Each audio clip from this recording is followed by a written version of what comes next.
Oh, if Amy. Let's see if this works. Oh, it's 6 o'clock.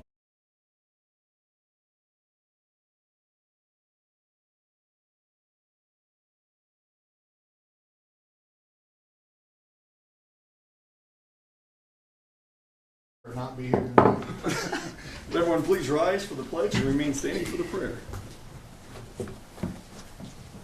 I pledge allegiance to the flag of the United States of America and to the republic for which it stands, one nation, under God, indivisible, with liberty and justice for all. Dear Heavenly Father, thank you so very much for the ability to be in here under shelter and to be warm. Just thank you for the blessing of for always providing. We just thank you for this opportunity to gather. We thank you for this new year and for the new opportunities it holds.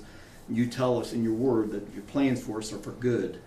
And we thank you for that. And we pray for those who might be affected from this cold and throughout this area. We just help us be your hands and feet and to help us to provide for them and to reach them and to be examples of your love. And we also pray for those affected by the wildfires out west.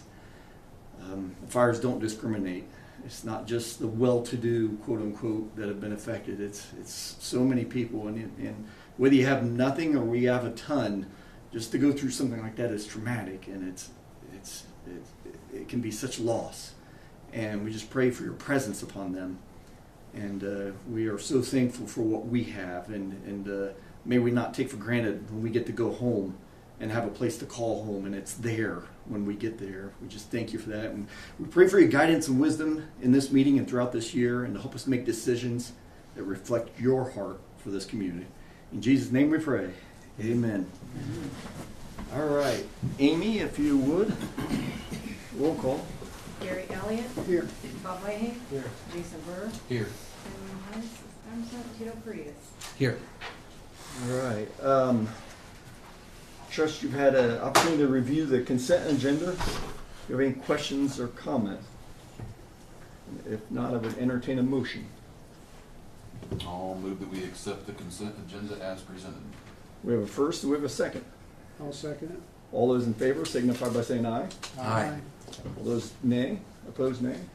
Consent agenda approved as presented. And moving along to the presenters, we are very privileged to have Ms. Charlene with us this evening. We'll start with art. And Charlene, if you don't mind, I'm going to go ahead, and I saw you did have a hand up for us. If you don't mind, I'm going to turn the floor over to you. I just brought also a couple of pictures of some of the classes that we've done and start with art. Yeah. So, I get nervous talking in front of people, so I'm sorry. You're fine. You're fine. Jim, you can always remind me if I miss something. He's good at that.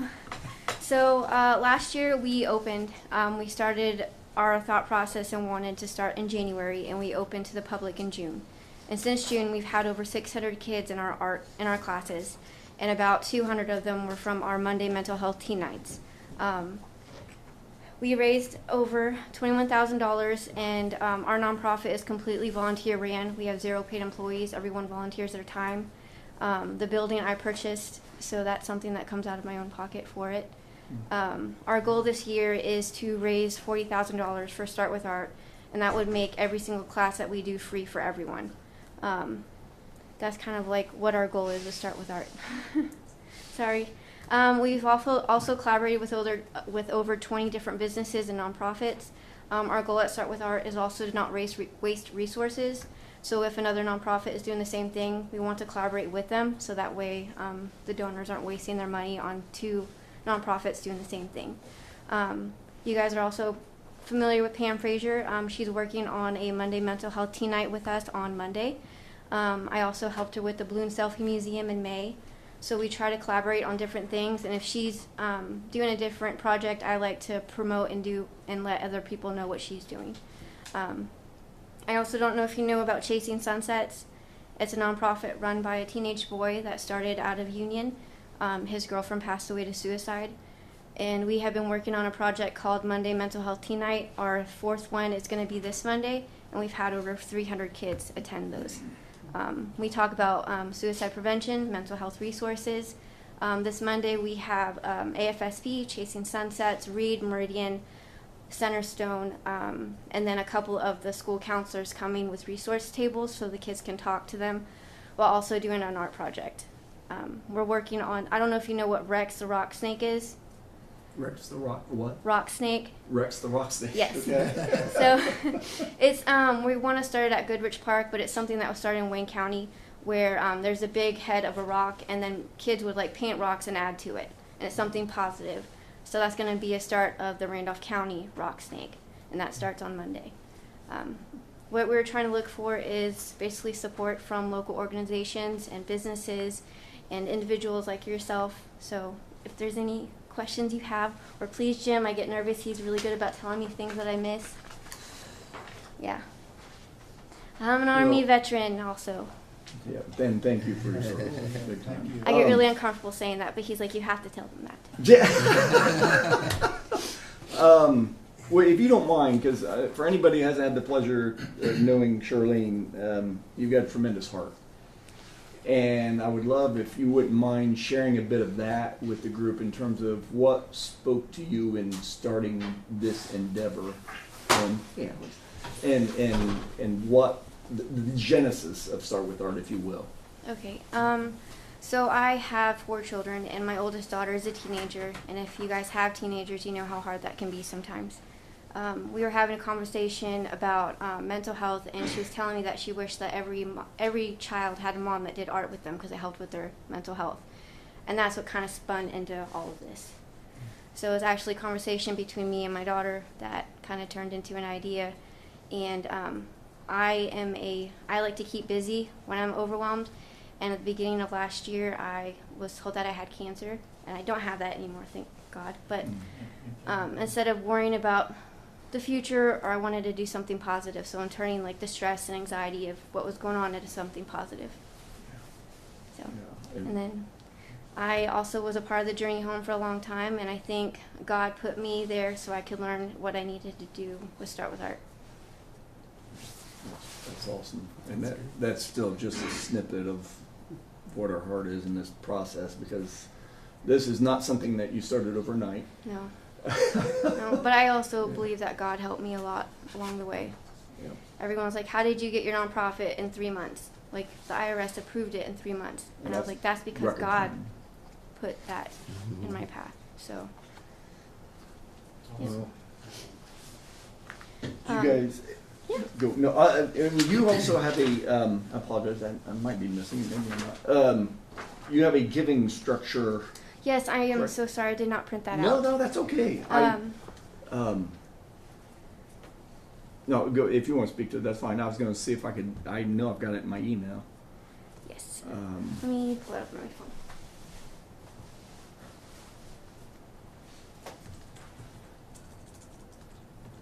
I'm also on the Winchester Main Street board and about to be on the event board because they asked me to help with the Thursday event.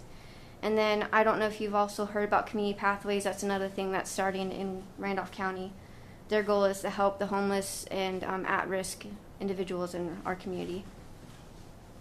So if you guys know anybody that needs help, that needs a meal, their first one is going to be on Wednesday at East Street Church at 5 o'clock. Very good. Sitting there trying to pull this up. I don't know if it's going to let me pull it up or not. And the Saratoga Lions, I'm on that as well. Thank you, Jim, for signing me up for that. I don't know how to say no. If someone needs help, I'm all about helping them. Okay, well, Charlene, I apologize. I don't have. Oh, I have it right Okay, here. cool. Thank you. Sorry, it's on a Canva template. Okay. Yeah, what she has here are different sponsorship levels that she's approaching entities throughout the community, individuals and organizations, and so forth. It starts at the individual sponsor with $250, which is event program recognition on class calendar, and then there's the Monday mental health teen night sponsor. That's $500. That's a yard sign at all events, event program recognition on Monday health teen night event. And that covers the whole, it costs everything. And We use all local businesses, so every health teen night, we support a local small business while also having the kids attend. Oh, that's awesome. And then there's the silver level, which is $1,500. That's a yard sign at events, event program recognition, vendor booth at one event, and recognition on class calendar. Then there's the gold level, which is $2,500, a small banner at all events, event recognition, name and logo on website for 6 months, vendor booths at all events, and recognition on class calendar. And then the platinum level is $3,500, and that's the top one. That's the banner at all events, recognition at all events, recognition on all social media platforms, and your name and logo on the website for 1 year, vendor booth at all events, and recognition on class calendar. So 250, 500, 1,500, 2,500, and 3,500 are the sponsorship levels. And then it helps support, and I apologize, you might have said this, but the 5 bullet points that you talked about, what it helps support basically is from the art supplies Yep. and materials. So from paints and canvases to unique crafting materials, ensuring the children have access to high quality, resources to help them explore their creativity. Books for literacy programs. Their Tiny Hands program combines art with early Yep. literacy. Sorry, that is our, it's called the Tiny Hands program. It's ages 2 to 6. Each of the kids get a book they get to take home. And we also do an art project associated with the story that we read. And that's awesome. And then obviously with program expansion, helping fund new classes and workshops, including specialized programs that focus on mental health support through art. And then obviously instructor fees and guest artists. You work with talented artists and professionals who inspire and teach the children you're serving. Yep. And helps bring that to life. And then obviously facility costs, which is covering essentials like space rental, utilities, creating safe and welcoming environment for the program. So those are the 5 main areas it looks like that Yes, the fees, or that not fees, the grants, the money donations would goes go toward. And this is county-wide. Yes. We've also expanded to Muncie. They've asked us to come and work with the kids at YOC, and we have 2 classes a month at the Boys and Girls Club of Muncie. Oh, that's So, cool. yeah. Fantastic. Broadening your footprint, so that's cool. They've asked for help. I don't know how to say no. Yeah. So So, so I don't know if you guys, what thoughts you have, or if you want to, if you got enough to act on something tonight, or if you want to discuss in next council meeting. Would love to get your guys' thoughts. Where would this come from, or what are we allowed to discuss as far as? It could come from edit. It's economic. Well, in a roundabout way, this is economic development because you're helping youth. And when you help youth in their development, you help them become more productive adults when they reach that level. And then in turn, you hope that you're retaining a fair amount of those in your home county and thus helping the county in the long term. So in a roundabout way, it is economic development. City project can be considered a city project, so it could fall under that fund as well. It would be whatever you guys would be comfortable with. And that's, again, if you have enough to go on tonight, or if you want to wait and have it on, it's up to you guys. And have it on the next meeting agenda. I have a couple questions. Please. Yes, sir. How long have you existed, or how long have you been? So we came into fruit in January, but we opened in June of last year. Okay. And how many? Can we get an idea of how many children or people you've been able to serve?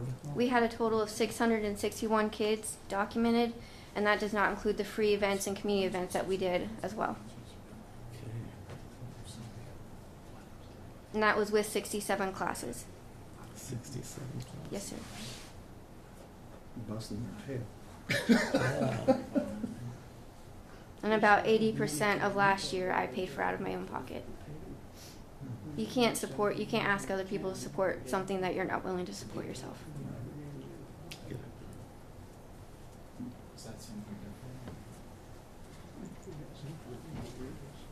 Back in the classrooms. What are you guys talking about? Sorry, we're talking about. No, you're good. What are some of the other donations from the other towns? We received $2,000 from the Community Foundation last year. We received $500 from K.I.S.S, the gas station. We received $1,000 from the Walmart grant. We received $2,900 from the Winchester Main Street to repair the facility that we're at. And then we've had in-kind donations and then like small monetary donations over time. And because of the tornado, I felt like it was wrong to ask businesses and families to donate when everything happened, because it happened right when that occurred. Yeah, because my goodness, the tornado occurred in April, wasn't it, or March? March. March Yeah, and then 14th. and then, I mean, they started in June, so. But you are coming to the city council, right? Mhm.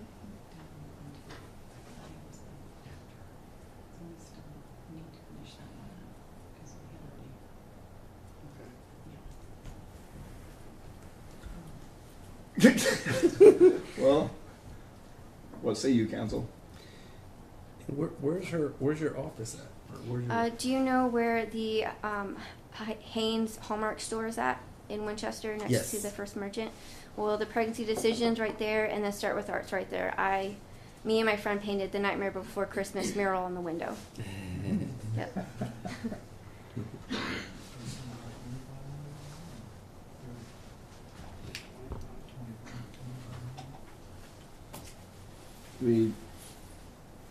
I'll move that we donate $2,500 to the Start With Art Foundation. Okay, we have a first, we have a second. All second. All right, Amy, if you would, roll call vote.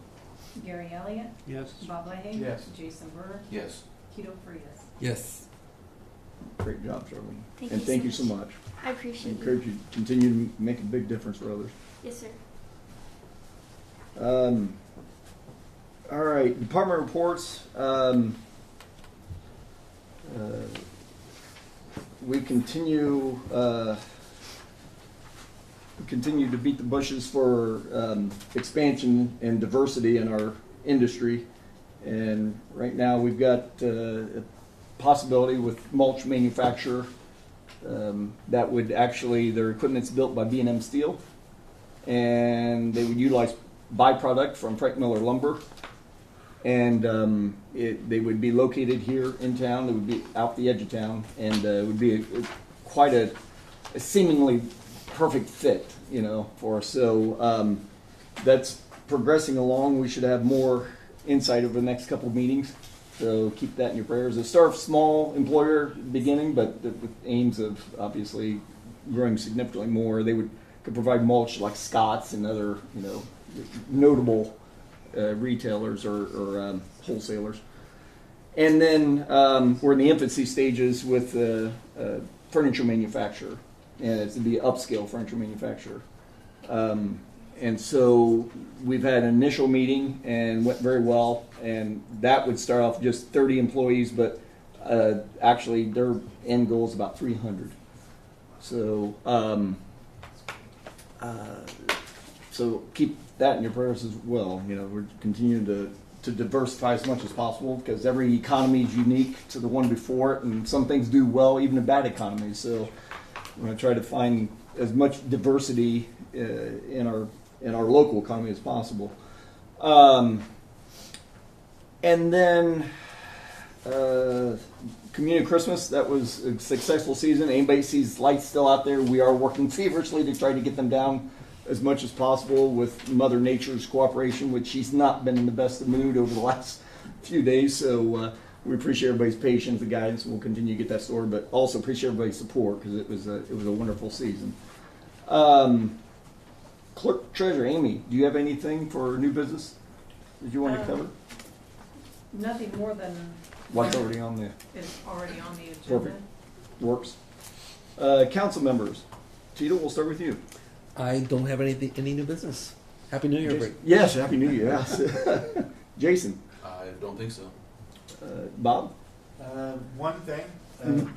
Pollution Solutions will be open this Saturday, the 18th, from 8 to noon, to take anything that you want to recycle.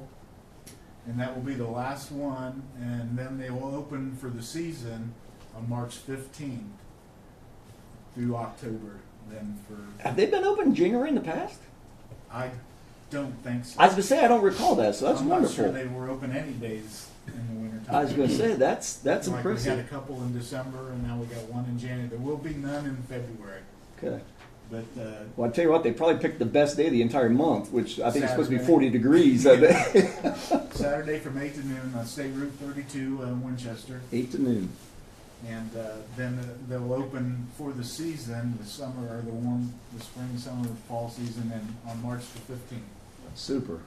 Well, that's a bonus though. January 18th, Yep. this Saturday, 8 to noon. Right. So anybody watching and listening, take advantage of that. If you have different items that need to be disposed of that cannot be in the trash. So That's all I have. well, hey, thank you, Gary, I don't have anything. Steve. Anything that's not already ready to be covered? On the agenda, Okay, all I perfect. So new business, Vision Corner Executive Director. As you know, Steve James is in that role now for us. It's been an immense blessing, and we are still working feverishly. Right now, the school continues to pay the salary, and the school that's going to continue throughout this year and next. I think it runs through the duration of that Next Gen grant that they received. So we are working feverishly to through our capital campaign that he is getting ready to ignite, to have his role be self-sustaining, let alone the facility, but to have his role be self-sustaining and paid for through that endeavor. So in the meantime, as our commitment to the project, what I'm asking is our coverage would be the benefits still. That's what we did last year. But I'm asking on a quarter-by-quarter basis. I'm not asking for a year commitment yet, because what we're working for is to get it resolved with any luck before the end of the year. So the first quarter, and let me make sure I pull up this right email. Did I? Sorry, I know Amy sent that to me, and I'm just trying to make sure I pull up the right one. I do have a copy of it. Oh, thank you. Because it was, first quarter was $5,687.58. That covers all 3 months. That's all, basically it's health and dental, vision, life insurance. That's what they have through the school. He gets it through the school. Yeah. So actually the school invoices us. We don't, he's not on our plan. He's not, yeah. So Wouldn't it be less expensive if he was on the city's plan though? we talked about that. We pursued that, but it was a problem because he's actually employed by the school. Yeah. So we couldn't without us employing him. Right. So great ask. I understand. Yeah. So what I would ask for council approval is $56.87 for that executive director role benefits through Q1 for Q1. And Tito did ask, as you guys know, we've been meeting to discuss vision and goals for Q1, and Tito had a great question asking about, what classwork is being offered. From an adult perspective, obviously the school is off and running, and from an adult perspective, the next English class starts on January 28th. They're at Vision Corner, and it runs through March 20th. They'll be meeting twice a week on Tuesdays and Thursdays, and so that's the next session that's taking place. And again, that's creating more a deeper pool of available workforce for local industry. So it's all geared around workforce. So, and there's a lot more that we're working on to come in behind that. Here's something else I will offer up to you guys though too, for consideration and thoughts, because Vision Corner, obviously the esports is running, the Apache's running, the K.I.S.S is running, the healthcare pathways. You see the kids coming into town from other schools. That's up, running. That's all been ultra successful. But the other thing that has come out of this that I did not foresee, that's been a benefit. When we met with this Ramon, who's the owner of the furniture manufacturer, we met at Vision Corner. not my office. And I'm not disparaging my office at all, but if you'd seen my office, it's not, it doesn't wow anybody. It didn't wow anybody with the previous mayor too, because God bless him, he was in so many things. He worked really hard, and he had a lot of things going on. So you can tell he had projects all over the place. And it's similar with me, and it's just, it doesn't inspire anybody coming in. When we had a meet over there, we took him through that whole facility. And granted, this guy's from the Fishers area, Fishers, Carmel, Noblesville, where everything's just amazing. Good grief, Carmel's been rated the number one place to live in the United States for more than once. And when he came over here, I don't think he had his sights set very high, because he said at least twice, he said, I was not expecting this. And it's talking about Vision Corner. Because, basically it's a collaborative facility, and you get to see firsthand how we're thinking differently, how we're working to work together and prepare our kids for a much better, stronger future, and arming them with the responsibilities like we never had before. Because we want a bigger, stronger, more robust workforce in this area, and so we can compete with anybody. And he absolutely was blown away by what he got to see, and that was a big part in us continuing our dialogue, because we started him there, and he got to see what is at the core of the community and what we're working on, as opposed to just meeting in the mayor's office, which he could do anywhere across the state of Indiana. So, and if you're wondering why this is on the wall, if somebody's watching tonight and like, what is that hideous picture on the back of the wall? Why did they, and I've been saying I'm going to do this for a long time. I finally went to Hobby Lobby and got it taken care of. This was printed, by the way, by Apache. Apache printed it. I paid for it out of my own pocket out of Apache, but then went to Hobby Lobby and had it framed. And it's because, and not to get too philosophical on people, but it's because of the Israelites. And when they left, when they were in slavery, and they were complaining because they were slaves. And we're all slaves to something, aren't we? Whether it be an ailment in our health, or maybe we feel like we're slaves to our job, or maybe we feel like we're stuck in a relation, you name it. And we want change so badly, we want change. And then when they got it, they didn't like what they got, so they wanted to go back to being slaves. They got to be free.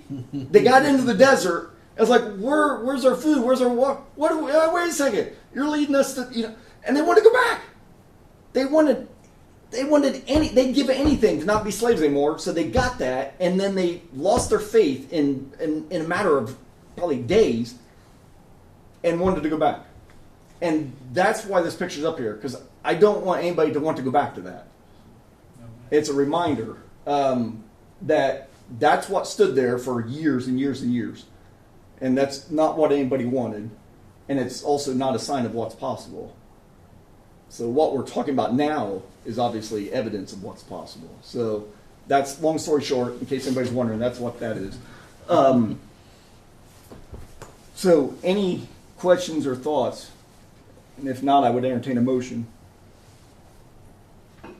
And this would be pulled from edit.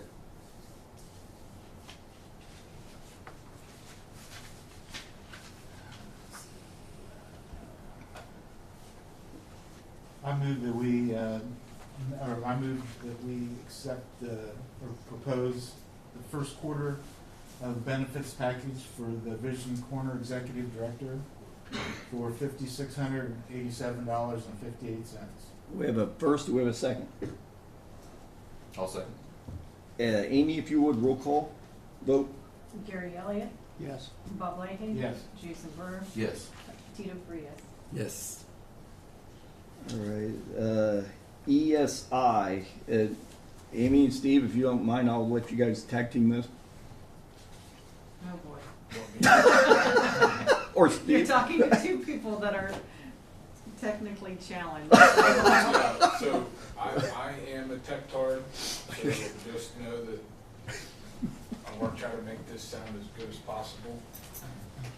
The city currently is operating our network and our system with 2 local servers, meaning there are 3 local servers, meaning they're part boxes that's actually located, 1 in the police department, 2 in this building.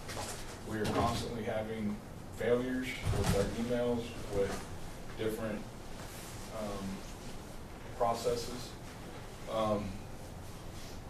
We are currently out of compliance with state and some federal guidelines as it pertains to IT.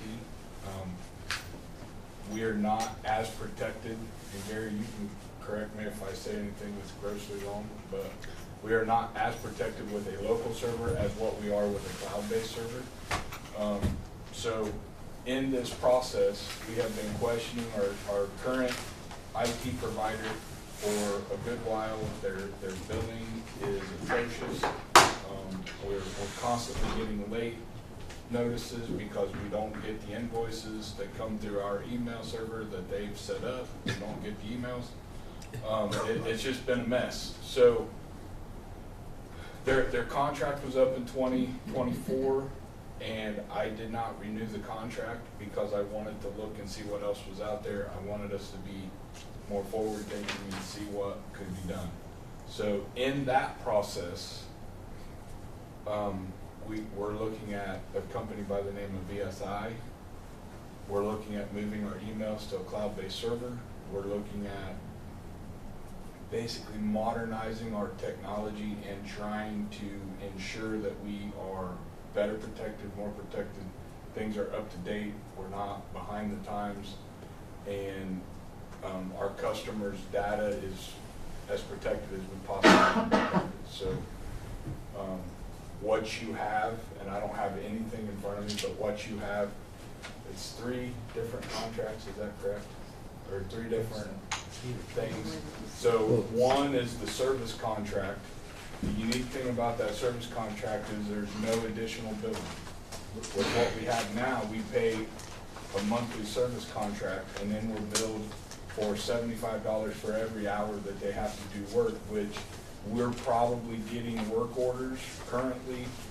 I'm going to say 15 to 20 a week from the different departments and different processes that have to be gone through. So I don't think if you actually compared dollar for dollar, we're much off on the monthly service contract, and there's no hidden charges there. Then we have one that's pretty close to about $10,000, and that is moving our local email server that's in a constant state of failure to the cloud.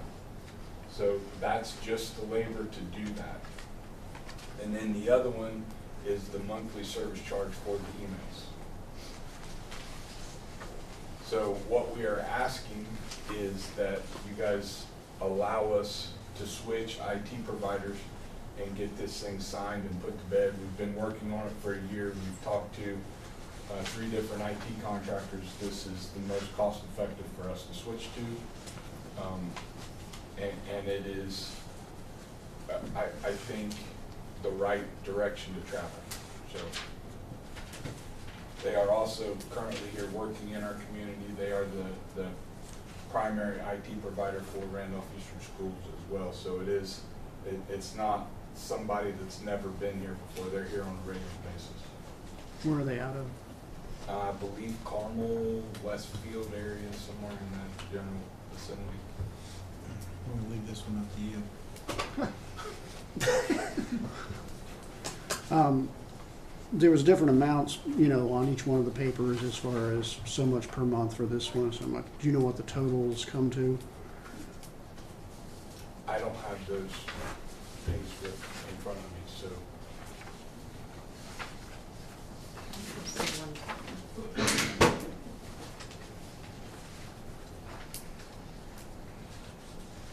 And what are we, while she's looking at that, what are we paying, before the $75 an hour, what are we paying for the current one? I believe it's like $1,800 a month. Okay.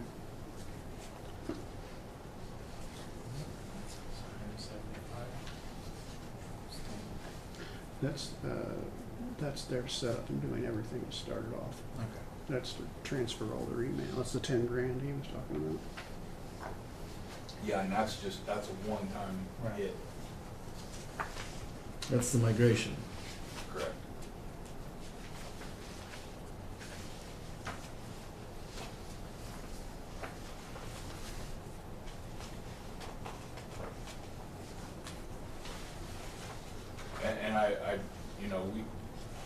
two of those three proposals just fall within our operational parameters as far as, I'm just informing you guys that we need to change IT providers.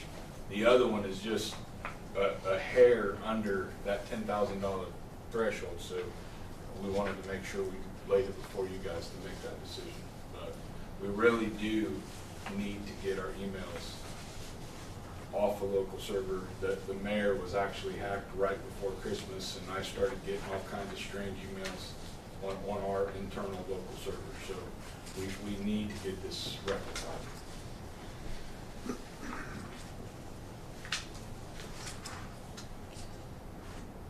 I mean, I actually almost went and bought $1,000 worth of gift cards because he asked me to. Oh, man. Yeah, please don't hesitate to call me first. Are you handing those out? Were we all getting one of those? Yeah. Where's I didn't get my gift card. Was it That supposed to was be our at the table? Christmas bonus. Was it at the table? I didn't see I was pushing for Jillian Month Club, and he went. The strange thing is, when I got the email, we had a meeting in like 30 minutes from, the time I got the email, and he's asking for two $500 gift cards, and could I drop them off? And I'm like, why couldn't you just ask me when we're in the meeting? Why are you sending me an email? It's because I had no idea what you were talking about.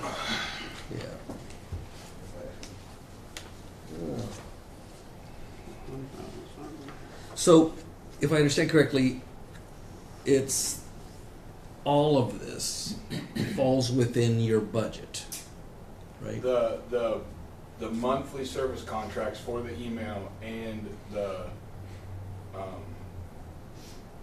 monthly service contract for the IT is more than what we have been paying. But when you compare the additional charges that we receive every month, it's really not that much more. The migration of the emails is going to be a hit to the budget, and we were, That's just I think we can consume that, but it's just a one-time thing. one-time. And, we'll pull a little bit from each department's budget because they all have a computer budget, and all of our employees have city-based emails, so everybody will share in those costs to update that process. Shortly after we met with some of the representatives from this company, we had Mike Gilbert and another rep Oh, I didn't from even our know that. insurance come in as well. And, we mentioned that we were in the process of trying to come up with another option for the IT coverage, and they were pretty excited because that is such a major thing, because so many cities have been, not just cities, businesses, schools have been getting hacked and everything else That becomes a greater liability. Yeah, depending on what, they liked what, they heard this company had to offer. So, potentially, it could help save the city some money insurance-wise in the long run because of having a more robust protection for Yeah, one of IT the things end of that it. the new email system will do, it does it automatically, is number one, our employees will get training about how not to open a phishing email. And then they deliberately send our employees, everybody on the server, phishing emails, and they identify, oh, Bob, why did you open that? And they'll go directly to the employee and counsel them and say, this is why this is a problem, and we can't have you doing that on the city. I didn't know that was part of the service. That's highly effective, actually. Well, 'Cause we my didn't- company does that. We didn't know that either until Okay. our most recent meeting. And Okay. she was explaining, I knew we were going to get training about how to be better with our email, but at the same time, I didn't know it was to that extent. So I think that's going to be hugely beneficial as well. That, speaking from experience, that actually is effective because they do that in our company because our company is global and there you Of go. course, then you can be overly paranoid. Yeah, exactly. You start submitting, is this phishing? Yeah. And it comes back, yes, this is good. There's been things I've erased that I should have opened. Same way. That's fishing. But I yeah, say about 40 calls a Not, month. not today. but yeah, no kidding. About 40, right now, we're doing about 40 of the 75 things a month, you think? Did I say 40? I thought maybe I didn't hear that. What would you say? I would say we're doing, it's probably in that 40 to 60 a month Okay, over a course of time because I get every service ticket and it's probably somewhere between 10 and 15 a week. okay. Some weeks are worse than others. Any type of bad weather, any type of power surge or power failure will shut everything off in the mayor's office. The other thing, the mayor will appreciate it much more because we got to leave his closet door open so it doesn't overheat and melt down. But then you can't talk in his office because you hear all the fans running from the servers and all that will just go away. Oh. So, He's sold, that's it. Okay, so if we average 50, or say 50 calls a month, that's $75 each one. no, it's $75 an hour, and some of them are 6 and 7 hours for them to fix. Oh, Yeah, that's what well, I'm saying. we're way under them, because if we just say each one's 1 hour, and then we have the base of 1,800 or 5,550 a month, and if I added all this stuff up right throughout all these things, it looks like you're going to be paying about $5,350 a month. Does that sound about right? That's kind of where we felt like we were at, yeah. Okay, so we probably, it looks like we'd actually be less than what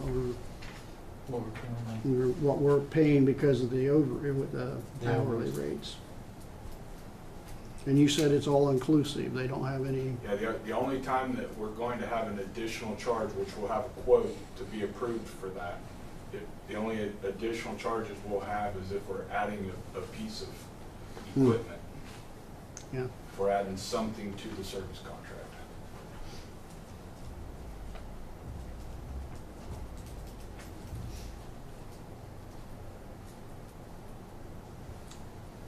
So, and we're just saying go ahead and look into it, or are we actually approving it at this point? I really want your blessing to move forward with the new IT company for all the reasons stated, and then we need your approval on the $10,000 email migration, or roughly $10,000.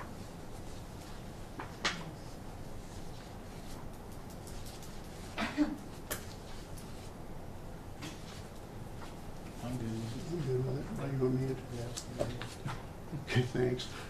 I move that we go ahead and go with ESI to take care of our IT concerns, IT stuff. We have a first, do we have a second? I'll second. Amy, if you would, roll call vote.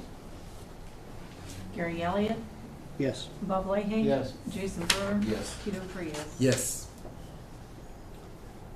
All right, Do we need to approve the $10,000 then too, or is that included in the last move? That's, It's So- separate. I was just pretty much making it as a lump for approving the whole thing, but I can do it separate if you'd like. you might do that for Let's do it clarification purposes, yeah. Okay, so then I move that we pay ESI their quoted price of right under $10,000 for Email migration. email migration. Do I need to, probably need the exact number, right? Like 625, Is it 9625? Yep. Yeah, so $9,625. We have a first, do we have a second? I'll second that one too. Amy, if you would, once again, please. Gary Elliott, Yes. Bob Leahy. Yes. Jason Brewer. Yes. Peter Frias. Yes. All right, then the next one is the resolution 2025-R-1. Our first one, obviously, transferring funds within budget classifications for increase and decrease purposes. Amy, I don't know, this is a procedural matter as much as anything. Amy, I don't know if there's anything you want to add to this.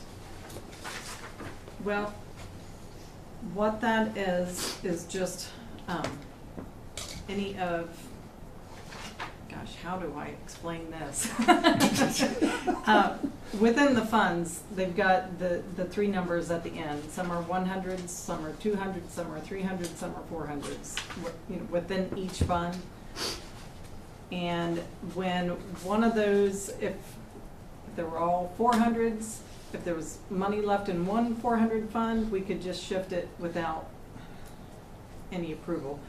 This is shifting within each fund. So it could be taking funds from a 100 to cover something where we didn't have enough in a 300 or a 400. So does that make sense? Yep. It's a balancing that doesn't change the overall budget. It's a balancing within the. Yes, exactly. So if there are no questions, I would entertain a motion. I will make a motion to approve resolution 2025-R-01, transferring funds within budget classifications for increase, decrease purposes. We have a first, do we have a second? I will second. Amy, if you would, roll call vote. Gary Elliott, Yes. Bob Leahy, Yes. Jason Burr, Yes. Tito Frias. Yes. Now, was that a first reading or is that? Resolution don't need a. Yeah, Okay. that's just. Okay. So, but good question. City manager contract, that is come time, of course, as you know, Steve has gone into the drop. So, for I'm fire, retired, boss. what's that? I'm retired. Yeah, retired, yeah. So, partially. The drop is over. He's dropped. So, you have the contract agreement there for his role. If you notice, there's also the duties are outlined for the role under under section 1, and then the term. In fact, January 1st of this year, it would run through the end of 2029. But then there's stipulations throughout in terms of what's both expected, and if he would give notice or if we would give him notice, and obviously standard compensatory lines such as disability, and then there's his salary and compensation, which is an increase for the salary for the role, because the role itself has not had an increase for years and years. So it's a base salary of 85, which we looked at that salary throughout the state of Indiana for class 3 cities. The average is about 78, 79 for a class or city of our class size. Yorktown, for what it's worth, is 104. Yorktown is bigger than Union City, but still the same class size city.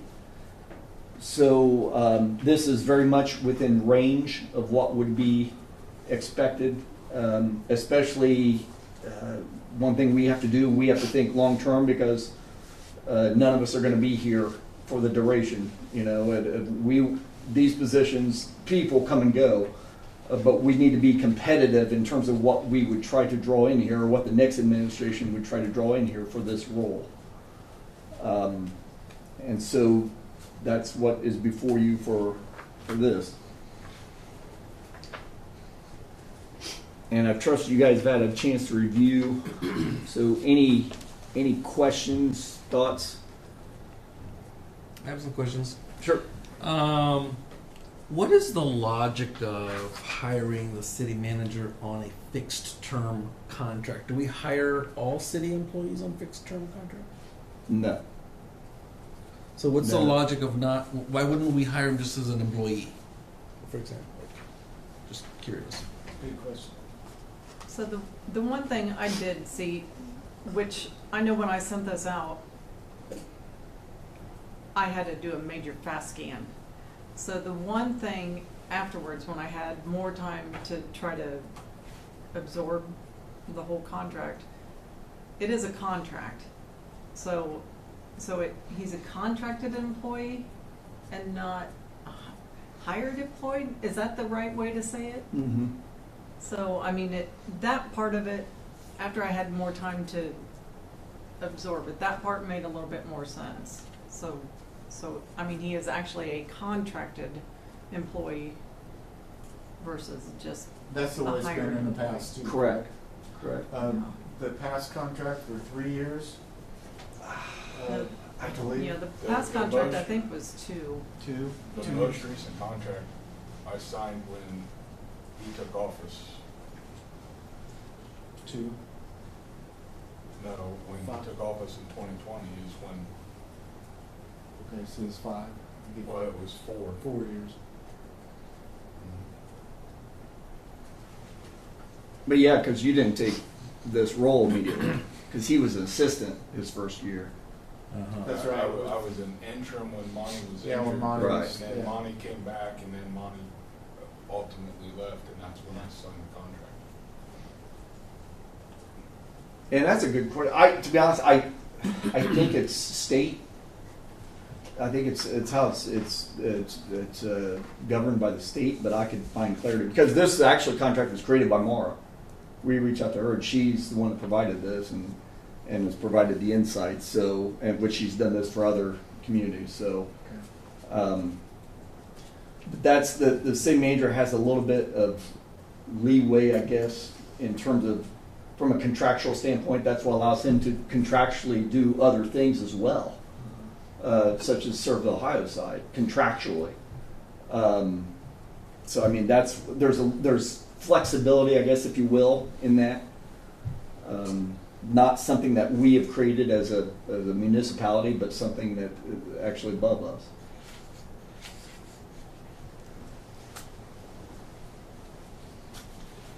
Yeah, if I'm not mistaken, I believe the last contract was a 2-year contract, 2 years. but it was written that it could automatically renew for an additional 2 years without, unless there were, any questions or extra votes or whatever.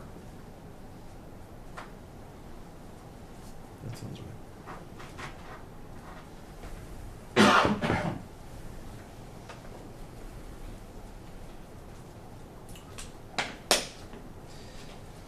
So in the previous contract, it says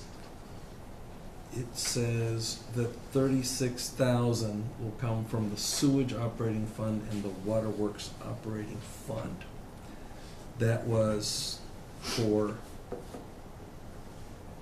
the 60,000 rate. So where is the additional 15,000 going to come from? So are you referring to the most recent salary ordinance? Because the 60,000 was broken down 40, 30, and 30. And as far back as I could see, they always split 60% of it, 30% to water, 30% to sewage, and 40% was paid out of general funds. So it'd be that same breakdown, just with higher dollar figures from each bucket. Okay, because I don't think it's written with the percentages. I mean, that makes sense to me. But I don't think it's not written that way that I remember in the ordinance. What's written in the ordinance is that it's $923.08 biweekly. This is the old one, right? Biweekly, and then 36,000 to come from sewage and So waterworks. when you do the math on that, that dollar amount biweekly is the 40% Okay. of the 60 that was voted on last year. Okay, At that the makes end of sense. last year. And then that additional amount Okay. was split then between water and sewage. Okay, so the same percentage then for the same percentages except that I would instead of- assume, whatever rates decided that you would want to continue that same split.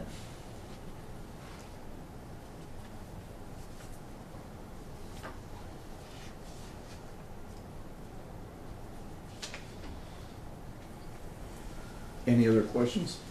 Yes, when we did the I know this is complicated. When we did the budgets for 2025, were those departments, I'm talking about water and sewage, were those departments aware that this amount were gonna be allocated? I mean, It's been that way for as long as I think we've had a city manager. right, but with an Same. increase? With this proposed increase, no. So is that gonna be, are they gonna have a difficulties No. managing that? Correct. No, they would not. Not under these buckets. I mean, good question, but no, thankfully would not be a problem. I was gonna ask the same thing.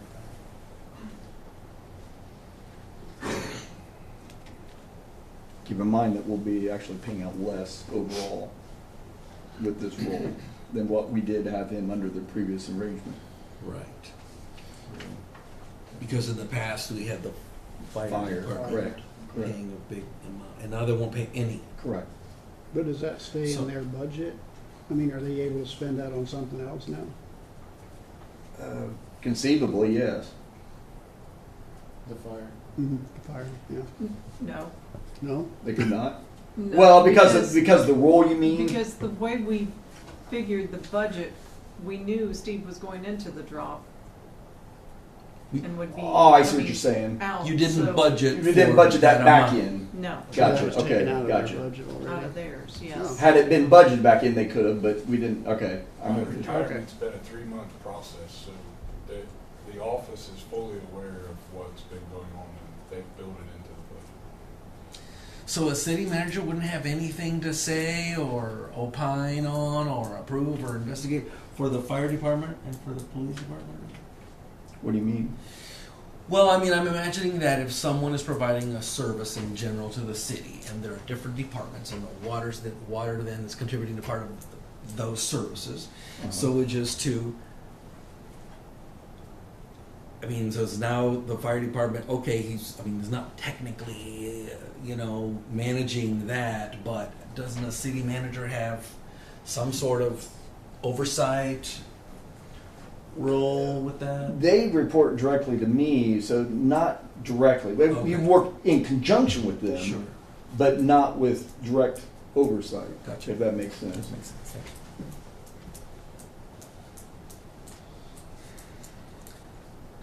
I'm good. You wanna do it? Any other questions? I'm always timid about formulating the. Let me do the motion. I move that we accept the contract for Steve Shoemaker for the city manager as presented. We have a first, we have a second. I'll second. Amy, if you would, roll call vote.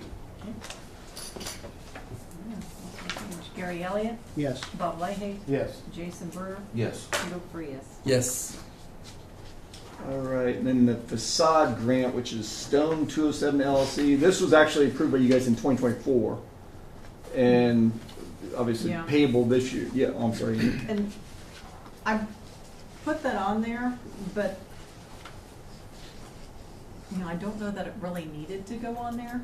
It's more just They letting had- them know that the work's completed. Yes, I mean, the work was completed, they brought in copies of all the paid receipts Excellent. where they had paid. Everything was pretty cut and dry all the way across on this one. Good. So it was approved in '24, payable in '25, and that's what we did. Just So, more or less letting you know it's been put to bed then, or being put to bed. yes. And then and this is what I'm gonna turn over to Steve. This is our owner occupied rehabilitation grant. So Steve, if you would. Okay, so OKRA, one of the fine alphabet agencies within the federal government, is now taking over owner-occupied rehabilitation. So we have done this project in years past. From everything that I can understand, it has been a lot more nimble than it is going to be now. You guys have basically an outline of what this thing's going to march out like. So you guys have already approved doing or offering this project to our community. We have been accepting applications. I believe as of today, we have 22. The rules have changed just a little bit. I have had a meeting with Klein, Peter and Associates to go over the rules and the timeline for this funding opportunity. We have started. We have advertised for our public hearing, which will be January 27th at 6 p.m. That is a council meeting night. So that will be the night of the public hearing. Then you can kind of step things down as it goes. The details of the contract is the maximum amount we can apply for in the grant is $35,000 or $350,000. The city's match on the grant is 10%, so 35 grand. 40. It's 40. Is it 40? It is 40. So is it a $400,000 grant? No, it's 350. That's not 10%. So, yeah, the local match is 40,000. Okay. Yeah, what he provided me said the local match was 40. So that's more than 10% then. Is that what Greg gave you? Yes. Okay, that's different than Greg's boss said, but he said 10%, but I'll confirm that figure. So there, we've, like I said, we've been collecting applications. The maximum amount that we can apply for is $350,000. They're anticipating for the testing, for the specs, the engineering specs being written on the work to be done, for all the paperwork, everything. They're expecting that to be in the bid process. They're expecting that to cost roughly $50,000. So the amount of money that the community would have to work with is about $300,000. Okay, the city's match would basically go for the engineering fees for Klein Peter, or the work to apply for the grant to Klein Peter, and it would go towards radon testing and some things that are above and beyond because it's a federal project. Moving that down, we have currently 22 applications, $300,000, and they've reduced the amount of work that the project can tackle. So it'll only work on roof, HVAC, electrical upgrades, or ADA upgrades. Okay, those are the only 4 things it'll do. When we did it the last time, it did siding, it did insulation, it did windows, roof, HVAC. It did a whole lot more things, but Okra has reduced the amount of work that they'll, or the scope of the work that they'll do. So, as you can see, walking this whole thing out, we're not starting construction until October of 2025. So by the time we get through all of the federal processes, that's what we're realistically looking like. So Monty started this project out with us in the fall. That's when you guys approved it. Monty has since stepped back. So I'll be working with Greg Beimer on this project moving forward, which, you know, he's local to Randolph County and very familiar to the community. So Steve, point of clarity too, when he says Monty started this project, that was in a contractual role he had with Klein Peter. Yeah, He didn't start this with the city. He was with Klein Peter, working on their behalf. So basically, I'm just informing you this is what the timeline looks like. So we're off and running. All the work is started. If you guys have any questions, please let me know. If you have anybody that you think would benefit from this program, please let me know. Like I said, I've got 22 applications in my office right now. So the way it was initially set up was a first come, first serve. So based on what the grants and things look like, the applications are time stamped and dated for the date that they were received. So the earliest application will get the first priority, and depending on where the bids come in, that's where it'll determine how many projects or how many properties we can use the money to work on. So just to be clear, at this point, we are developing the proposal. or Klein Peter or whoever the, They have started writing the grant. okay. I have the grading system kind of penciled out as to where we'll grade and what our score will be. So, yeah, all of that process has started. One of the things that they did caution me about that we didn't discuss at all when Monty was here, and that's probably because it switched from, you remember the Alphabet organization that managed it before, IHCDA maybe? I thought it was Okra before, but I'm not. It wasn't. It wasn't Okra. Okra, This is so the first year Okra's done it, so. I can't see IHCDA doing this. I don't remember which agency it was, but, so Jay County's doing it right now, all right? And they've ran into a problem because they didn't want the contractors doing the work to be fully insured and bonded. That wasn't a priority to them because that's going to greatly reduce the total number of contractors that's going to be willing to bid on these projects.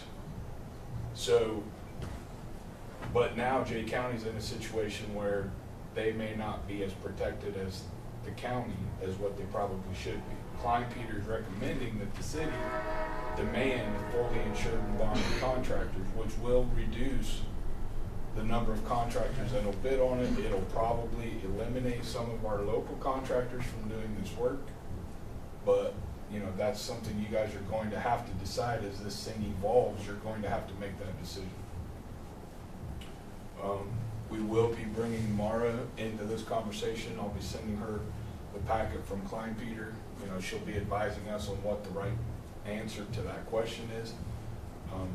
After dealing with Door, I think being fully bonded and insured is probably a good thing, but at the same time, when we applied for the performance bond, the bonding company said no. So now we're in litigation with Door. So those are things that we're going to have to start answering questions on. And your rural development. Yeah, I don't remember who it was. I could see it being under their umbrella at one point in time. So, if there are any questions, certainly this is only the beginning. So, you know, we'll have subsequent meetings to address. Certainly, you guys can ask at any point in time. And if you recall, this is something I had announced quite some time ago, and we put hard copy in the front city office for people to come by and grab them, and they would routinely go. People were routinely grabbing them, and it's how we got the proverbial skids greased ahead of time, so we could kind of gauge what kind of interest there was. So all of this is like, there's still work being done, and it's a proposal that's being developed. So other municipalities are also going to be presenting proposals, and they're competing. So we may still not get funded. It's a competitive grant, but that being said, let's see if I can do math in my head real quick. They're projecting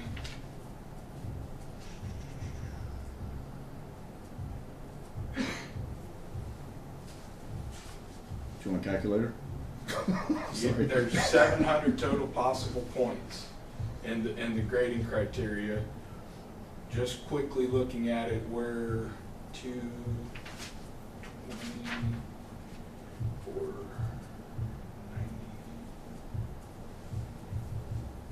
So out of 700 possible points, they're projecting that our score is going to be pretty close to 600. So we're going to score high.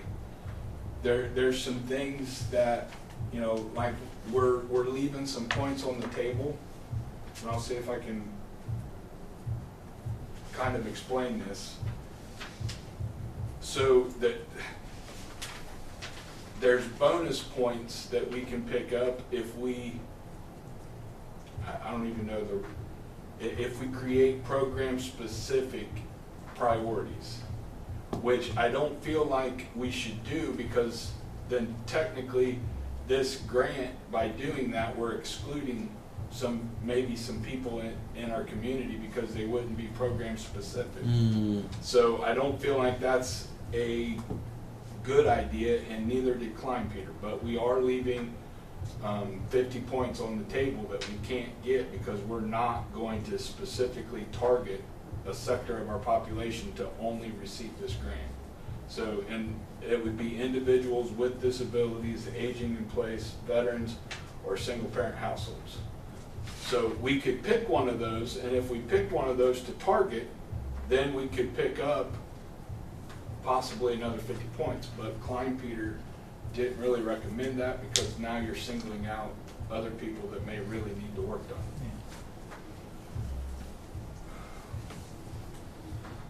Since the 35 or 40 goes to mainly engineering or whatever, is that, if you don't get the grant, is It's that not engineering, it's creating the document you to apply for. to Designing apply the for? project. So that cost would be there regardless of whether you get the grant or not. Correct.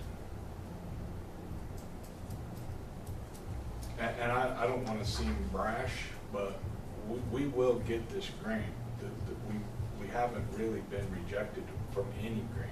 You know, we may not get 350, but we'll get something in this. I'm 100% confident we will get something.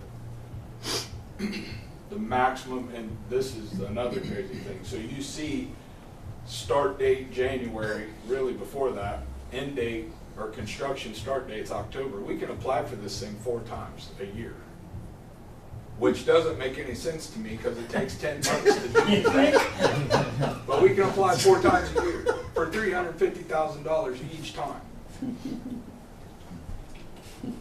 Even if you get one, you can still apply for the next? Absolutely.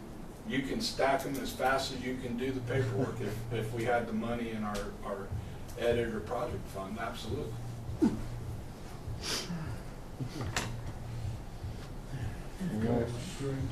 So, moving along, the adoption of the Randolph County Multi-Hazard Mitigation Plan. And as Steve has noted, this is something we've traditionally done. I mean, it's been standard fare in Randolph County, actually throughout the state for that matter.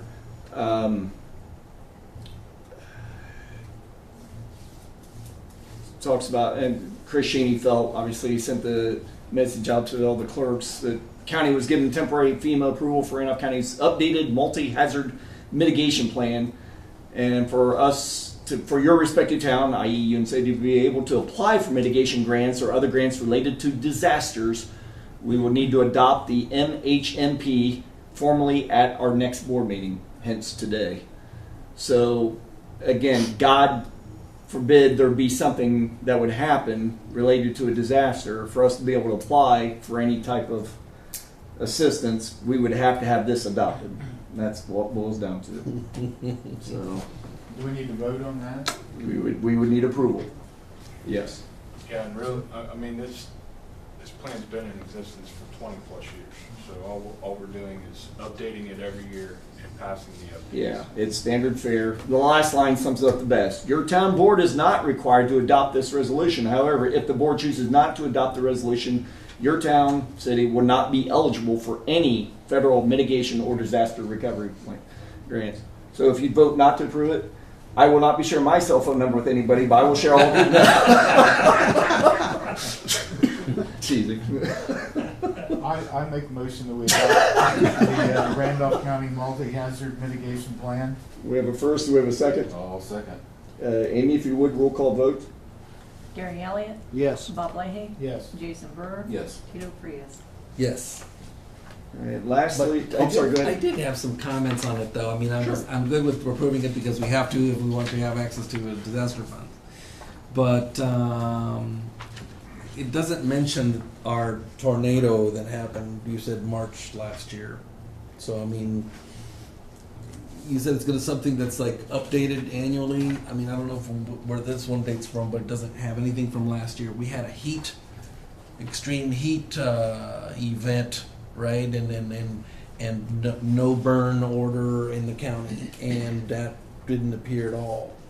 So I don't know that that changes anything, except that they failed to mention that. But Did they apply? I guess I'm not following. Because I mean, this is if you apply for funds, you have to demonstrate that you've had a plan in place. So it's So I basically guess my just a precursor concern to is- being accepted for funding. Okay, so it's, because if that's the only purpose, then, cool, that's why I voted, but. Okay, gotcha. Okay. But, yeah, that's the only purpose of it for this. I just want to go a little bit further, if I may, just for a couple. So, who in the county is responsible for disaster management and decision making if something were to Chris happen? Shaney-Felt in the Department of Homeland Security. Correct. Perfect. Okay, so because this plan doesn't mention anything about heat events, can he do anything for a heat event? Oh, well, I'm sorry. No, I read it and it says extreme heat. It doesn't say whether it's high or low, but it's really talking about cold. It's not talking at all. But anyway, whatever. One moment, please. I had some notes in here.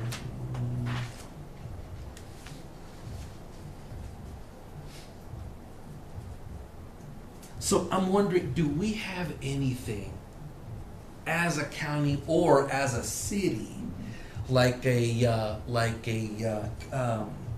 contingency plans? Emergency Absolutely. disaster preparedness plan? You Yes. guys pass it periodically when the fire department presents it to you. Yep. And we have safe zones that, in fact, Vision Corner is one now too that we're working on, that because depending on where the disaster would be, you've got to have plan A, plan B, plan C, in case plan A and plan B are meeting at sites that aren't there anymore. Okay. So yeah, we do have. Because I just felt that this plan was kind of general and. Okay, so you're trying to drill down to what Union City's going to do. Union City does that through our operational guideline. Okay. Okay, Union City Emergency Services, Public Works, we have an emergency operational guideline for every possible thing we could think of. Okay, it's in alignment with the hazard mitigation plan for the county. The county's plan is very general. We dial into exactly what we need to do to serve our community in the event of an emergency. Then we would contact Homeland Security through their plan. That plan's approved by the state Department of Homeland Security, the federal Department of Homeland, and that's how the assistance starts arriving in the community. So there's an uplink to the process, and we dial into specific needs of the community. Okay. Thank you. Does that help you? It does. Okay. Super. Good question. Sewage plant / keyed lockout. This is regarding generator and basically creating a setup to where yeah, go ahead. We didn't get the quote, so there's no reason to go. All right, well then we'll table that. But just so you guys know what that is pertaining to, it's so a generator could be brought in and we not miss a beat like at our wastewater facility plant. It would be having the infrastructure work done to where it could be brought in and basically just plugged in almost literally and good to go. So, but we don't have the quote on that yet, so we'll table that. Any visitors wishing to address the board, please stand, state your name and address and nature of the business.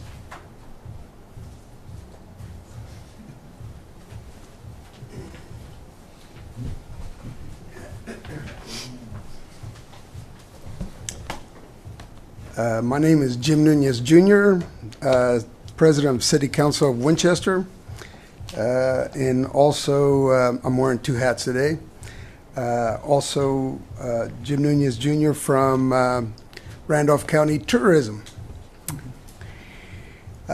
Today, as City Council, we are going to be taking over, because since WCCPC is no longer in existence, my Spanglish. The 4th of July is going to be, hopefully once we meet on Thursday night, is going to be taken over by the city of Winchester. And on our line item, we're going to be having that, for Winchester. It is going to be on the 4th of July, and the 4th of July is on a Friday. So as tourism director, president, I want to go around through the county to campaign that Winchester is going to have their celebration on the 4th, because Union City, in my past life before I retired, we were coming down here from WCCPC to help Union City do their fireworks. So I can't do that anymore because I'm not in that position. So just wanted to make sure that the county, it'd be awful if all of us did fireworks on the same day. You know, we don't want to do that. So I want to start campaigning now. Who's going to do what, when, and where?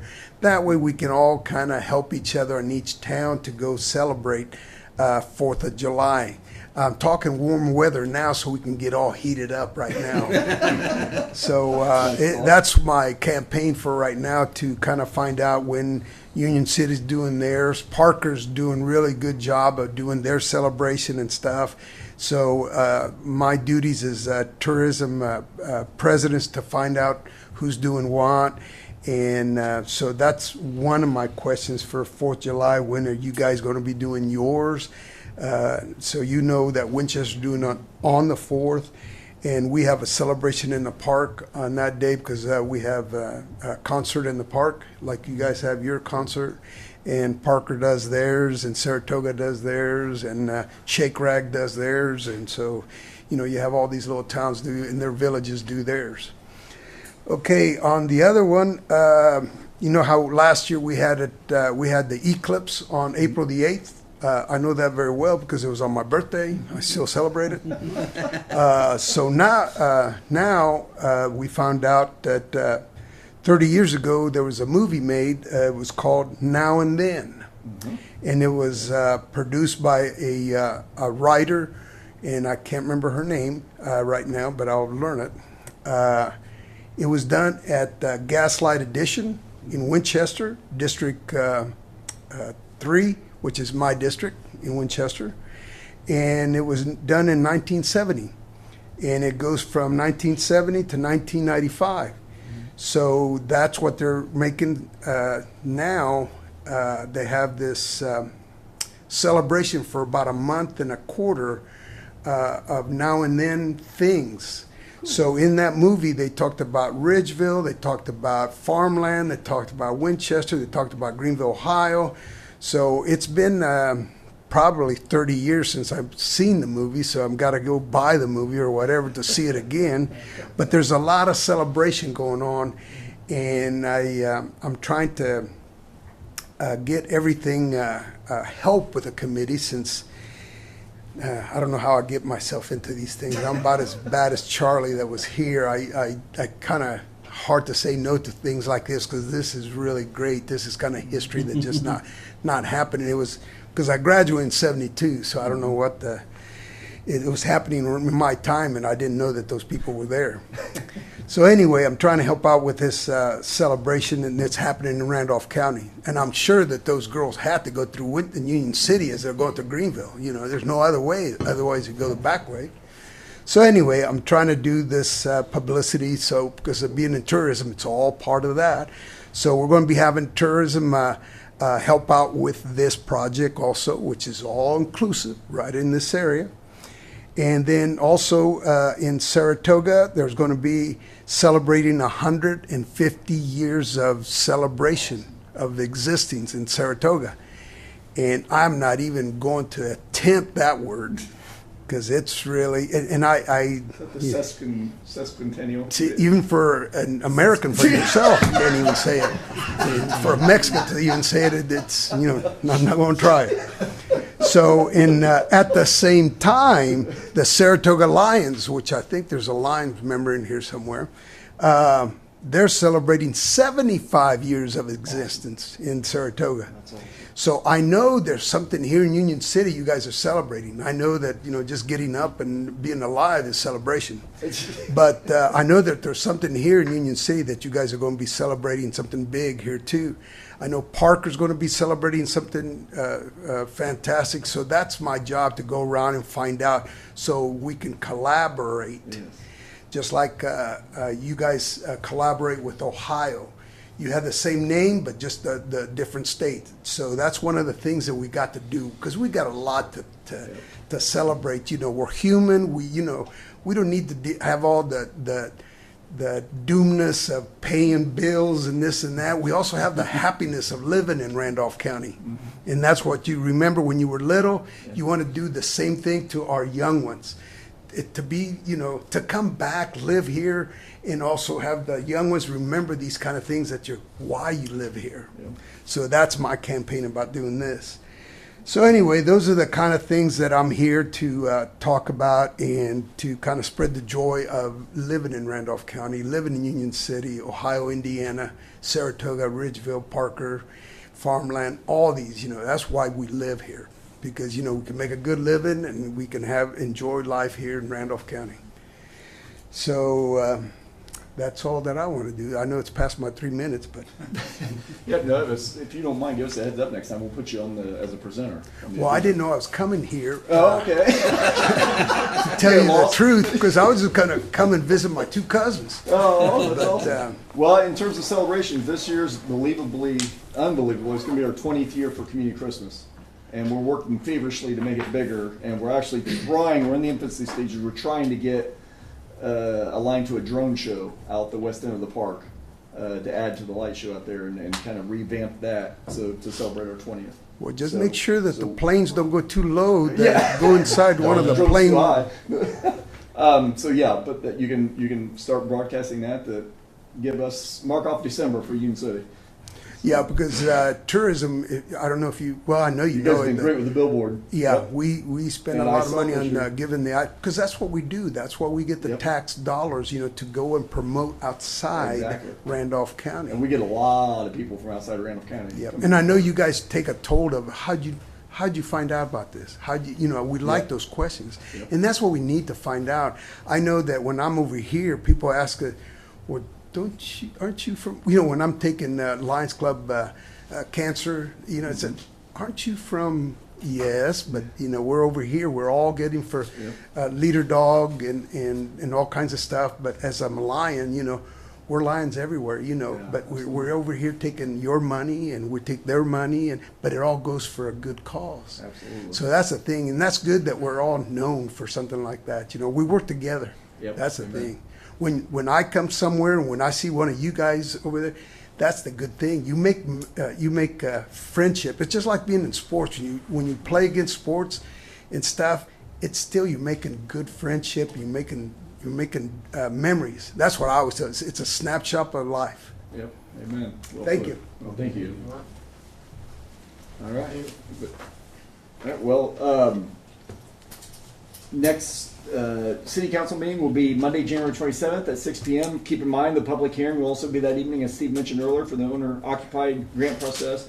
And the Board of Public Works will also be Monday, January 27th at 1:45. I would hereby entertain a motion for adjournment.